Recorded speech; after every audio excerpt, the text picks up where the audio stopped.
दहशत गर्दी वापस लाने का जिम्मेदार है। रियासत और अवाम को ऐसे शख्स के फैसले और ख्वाहिश पर नहीं छोड़ सकते। कोई समझता है कि उसकी सियासत रियासत से बड़ी है तो ये हमें कबूल नहीं। तर्जुमान पाक फौज लेफ्टिनेंट जनरल अहमद शरीफ चौधरी का दहशत गर्दों से आहानी हाथों से निमटने का ऐलान। पेशावर में प्रेस कॉन्फ्रेंस करते हुए कहा, झूठ और गलादत से भरी सियासत से हमें दूर होना होगा। स्टेटस को अब नहीं चलेगा। हर मसले का हल बातचीत में होता तो फिर गजावात ना होते। भारत ने हमला किया तो किसी ने कहा कि भारत से बातचीत करें। सब बातचीत को सख्त जवाब देने के लिए एक ज़बान थे। कहा, हिंदुस्तान से मिलकर साजिशें करने वाले खारजी नूर वली और उसके जत्थे से बातचीत करें। बच्चों के सर काटकर फुटबॉल खेलने वालों से बातचीत कैसे की जा सकती है? मुज़ाकरात की बात करके अवाम को कंफ्यूज किया जा रहा है। दहशत गर्दी के खिलाफ जंग सियासी रुकावटों के बावजूद जारी है और जारी रहेगी, क्योंकि ये मुल्क की बका की जमानत है।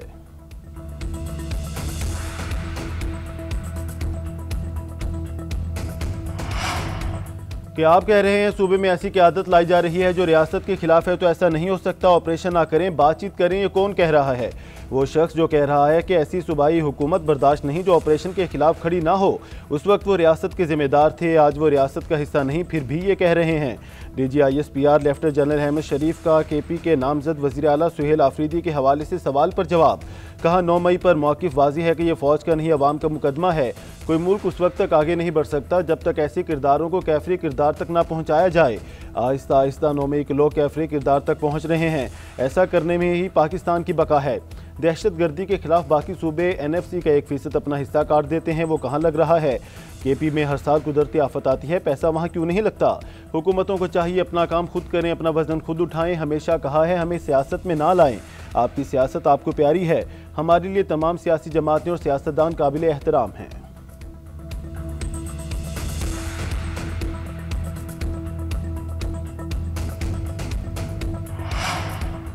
दहशत गर्दों के सहूलतकारों के पास 3 चॉइस हैं। खारजियों को रियासत के हवाले किया जाए। दूसरी चॉइस ये है कि रियासत के साथ मिलकर नासूर को अंजाम तक पहुंचाया जाए।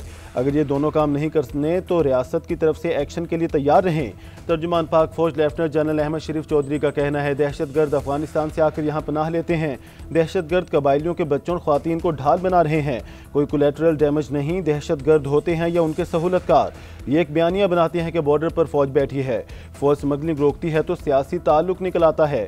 अगर फैसला ठीक हो जाए तो क्रेडिट आपने और गलत हो तो इल्ज़ाम इदारे पर। सोचे समझे मंसूबे के तहत दहशत गर्दों और उनके सहूलतकारों को स्पेस दी गई। उम्मीद है KPK के अवाम अफगानिस्तान से सिक्योरिटी की भीख मांगने की बजाय खुद हिफाजत करेंगे। दहशत गर्दों के सहूलतकार किसी भी ओहदे पर हों, उनके खिलाफ कार्रवाई होगी।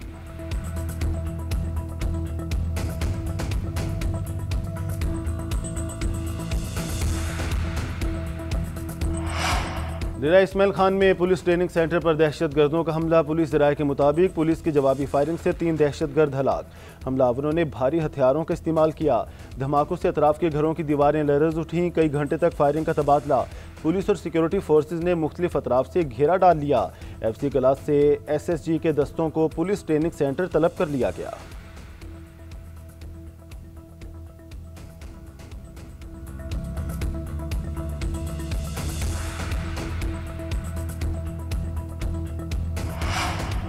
सिक्योरिटी फोर्सेस की औरंगजेब में खारजियों के खिलाफ कार्रवाइयाँ। भारतीय स्पॉन्सर 30 खारजियों को जहन्नुम वासिल कर दिया। ऑपरेशन औरंगजेब के इलाके जमाल माया में किया गया।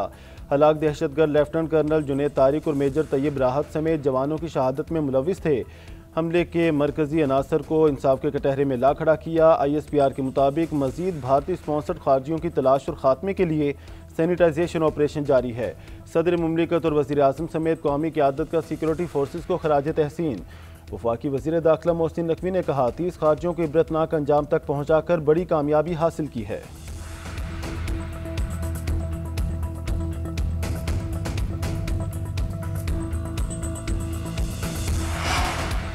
अली अमीन गंडापुर वज़ारत आला से इस्तीफ़े के बाद आबाई शहर डेरा इस्माइल खान चले गए। वज़ीर आला हाउस से रवानगी से कबल स्टाफ से मिले। अली अमीन का अमले से मुसाफहा, शुक्रिया अदा किया। अमले और एहलकारों की बड़ी तादाद ने रुखसत किया। अली अमीन गंडापुर का कहना है, वज़ारत आला से इस्तीफ़ा दे चुका हूँ। बानी की हिदायत पर वज़ारत आला छोड़ी, अब कोई ओहदा कबूल नहीं करूँगा। ये पैगाम बानी को भी भिजवा दिया है। वो दोबारा कहेंगे तो भी इस्तीफ़ा वापस नहीं लूँगा। अब बतौर कारकुन काम करूँगा। गवर्नर को पैगाम है कि वक्त ज़ाया करके ड्रामेबाजियाँ ना की जाएँ। हमारी पार्टी हमेशा की तरह मुत्तहिद है। सब ने बानी के फैसले पर एतमाद का इजहार किया। दूसरी जानिब गवर्नर फैसल करीम कुंडी ने इस्तीफ़ा वसूल ना होने की तस्दीक की।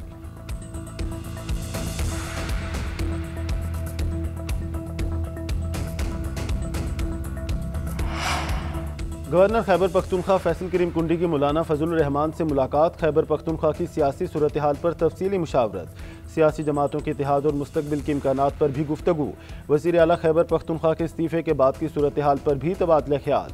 फैसल करीम कुंडी और मौलाना फजल रहमान ने ज़िमनी इंतखाबात पर भी बातचीत की। खैबर पख्तूनख्वा के मुख्तलिफ इलाकों में जारी ऑपरेशन और अमन अमान के चैलेंजेस ज़ेर बहस आए।